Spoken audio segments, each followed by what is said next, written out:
Yo mga idol, kamusta? Sports Talk PH nga pala. Ang pahayag ni Donaire, pag-usapan natin yan mga idol.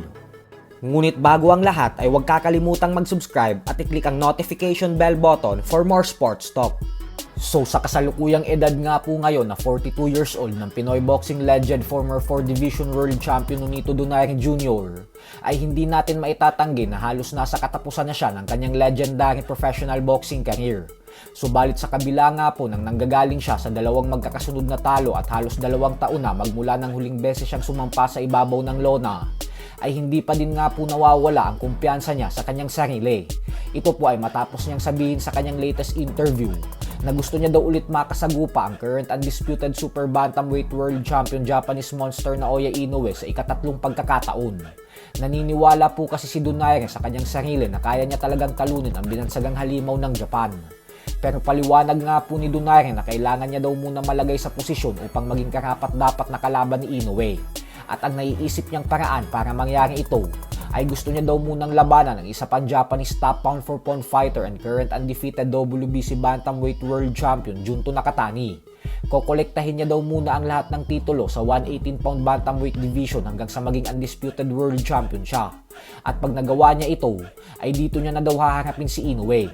Bukod dyan ay ibinunyag din po ni Donaire na sa nakalipas na halos 2 taon ay sinusubukan niya din umanong gawin ang laban kontra sa mga kapwa niya future Hall of Famers and legendary fighters na sila Juan Francisco Estrada at Roman Chocolatito Gonzalez, kung saan nagkakaroon na daw sila ng mga pag-uusap.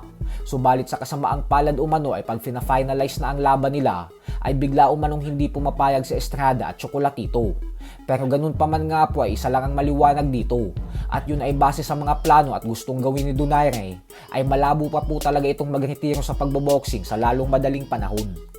Sa kabilang banda naman mga idol ay may malinaw na paliwanag naman nga po ang current unified super middleweight world champion Canelo Alvarez kung bakit mas pinili niyang bigyan ng pagkakataon na labanan ng 2 division undisputed world champion Terence Crawford kaysa sa ilang taon nang naghahamon sa kanya na si David Benavidez.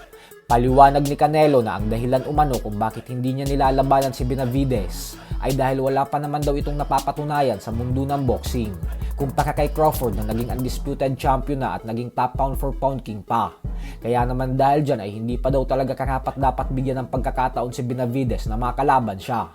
Pero dahil nga po sa paliwanag na ito ni Canelo ay muli itong umani ng batikos galing sa madaming fans. Ito po ay dahil di hamak naman daw na mas may napatunayan na si Benavidez kumpara sa mga hinarap ni Canelo, lalong-lalo na ang sunod nitong kalaban sa susunod na buwan na si William Skull.